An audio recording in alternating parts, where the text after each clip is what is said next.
हिंदी भाषा का विकास और क्षेत्र। आज प्रारंभ करते हैं हम लोग अपनी नई वीडियो और इसमें हम लोग देखेंगे प्रश्न संख्या 172 से और हिंदी भाषा का विकास, उत्पत्ति और क्षेत्र के बिल्कुल लास्ट ये ख़त्म करेंगे। 187-88 प्रश्नों पे ये समाप्त करेंगे आज इसे। दिया गया है पहला प्रश्न 172 जो आज का पहला प्रश्न है। हिंदी भारत की कौन सी भाषा है? ब्रज भाषा, राज्य भाषा, राष्ट्रभाषा, संपर्क भाषा। सी आंसर राइट हो जाएगा, संपर्क भाषा भारत की मानी जाती है। अगला प्रश्न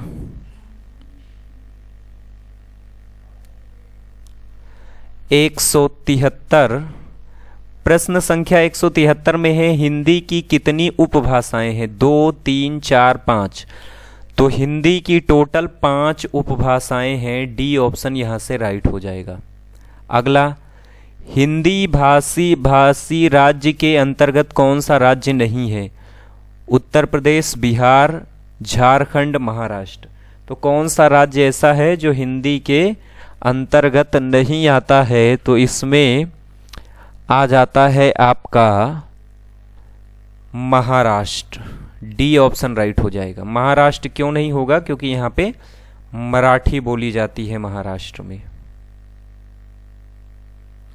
प्रश्न संख्या 175, 175 में दिया गया है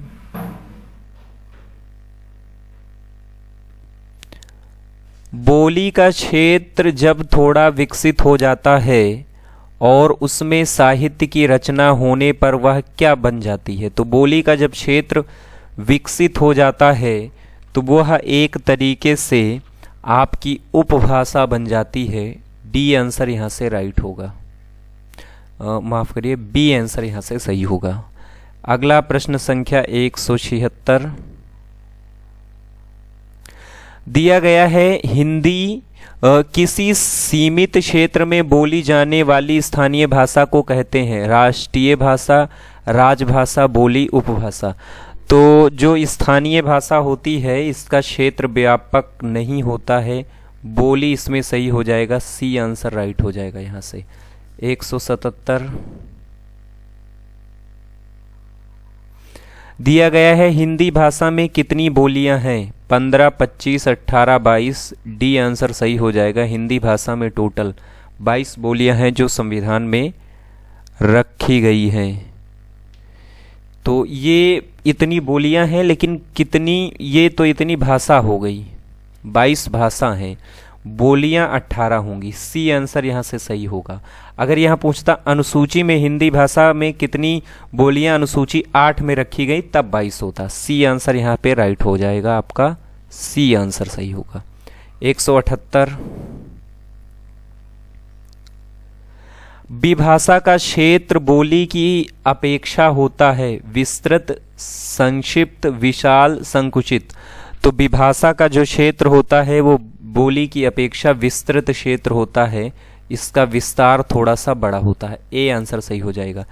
हिंदी भाषा की कितनी विख्यात बोलियां हैं? 4, 10, 8, 5। तो इसमें से जो प्रमुख बोलियां आ जाती हैं वो 8 विख्यात बोलियां मानी जाती हैं। सी आंसर सही हो जाएगा।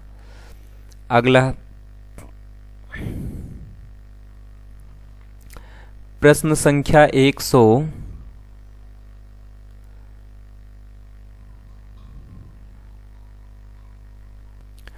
प्रश्न संख्या 180 खसखुरा या खुरखाली भाषा है? तो ये कहाँ की भाषा है ये इसमें बताना है। नेपाल की राजभाषा, गढ़वाल की लोक भाषा, कुमायूं की साहित्य भाषा, इनमें से कोई नहीं। तो ये जो प्रमुख भाषा मानी जाती है वो है नेपाल की राजभाषा। ए आंसर सही हो जाएगा यहाँ से। प्रश्न संख्या 181 दिया गया है हिंदी में अधिकांश शब्द किस भाषा से आए हैं? संस्कृत, फारसी, अंग्रेजी, उर्दू। तो अधिकांश शब्द जो आए हैं हिंदी में वो संस्कृत से लिए गए हैं। ए आंसर राइट हो जाएगा। 182 हिंदी भाषा का संबंध किससे है? पैसाची, ब्रांचड़, मगही, शौरसेनी। तो हिंदी भाषा का जो संबंध माना जाता है वो माना जाता है सिंधी भाषा का संबंध है ब्रांचड़ से। बी आंसर यहाँ से सही हो जाएगा। अगला 183 प्रश्न नंबर, हिंदी भाषा का विकास अपभ्रंश की किस शाखा सिंधी भाषा का विकास अपभ्रंश की किस शाखा से हुआ है? पैसाची, शौरसेनी, ब्रांचड़, मागधी। तो इसका जो विकास हुआ है वो हुआ है ब्रांचड़ अपभ्रंश से। सी आंसर सही हो जाएगा। निम्नलिखित में से कौन सी बोली उत्तर प्रदेश में बोली जाती है? बांगरू, हड़ौती, बुंदेली, कन्नौजी। तो यहाँ से बुंदेली भी बोली जाती है और आपका जो है कन्नौजी भी बोली जाती है। सी और डी दोनों यहाँ पे सही होंगे। अगला प्रश्न संख्या 185 दिया गया है, निम्नलिखित आधुनिक भाषाओं में से किसका संबंध अपभ्रंश की पैसाची बोली से है? राजस्थानी, गुजराती, पंजाबी, बंगाली। तो किसका संबंध है ये बताना है, तो यहाँ पे आ जाएगा आंसर नंबर सी, पंजाबी का संबंध है। सी आंसर यहाँ से राइट हो जाएगा। अगला प्रश्न संख्या 176, गैल, भैल आदि किस बोली की किस तरह की क्रियाएं हैं? भोजपुरी भूतकालीन, अवधी वर्तमानकालीन, ब्रजभाषा भूतकालीन, बुंदेली भविष्यकालीन। तो गैल, भैल ऐसी जो भाषाओं का प्रयोग होता है वो होता है भोजपुरी में। तो भोजपुरी हम देख के आंसर इसमें लगा देते हैं, तो आंसर सही हो जाएगा ए, भूतकालीन।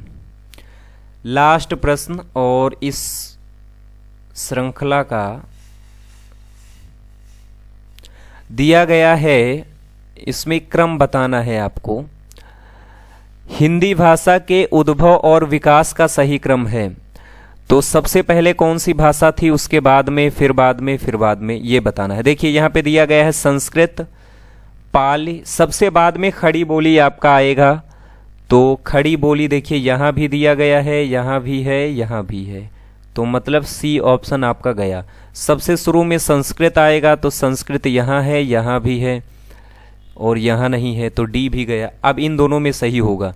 संस्कृत के बाद में पाली आया था, फिर प्राकृत, फिर अपभ्रंश, फिर शौरसेनी, फिर पश्चिमी हिंदी, फिर खड़ी बोली। ए आंसर यहाँ से राइट हो जाएगा। तो इस तरीके से हम लोग 180 प्लस प्रश्नों की श्रृंखला को कंप्लीट कर लिया है। अगली वीडियो में हम लोग बोलियों से लेकर प्रश्न आएंगे, जो हिंदी भाषा की प्रमुख बोलियां हैं वहां से, और उनको कंप्लीट करेंगे। इस वीडियो में फिलहाल इतना ही, मिलेंगे नए वीडियो में। धन्यवाद, थैंक यू, जय हिंद।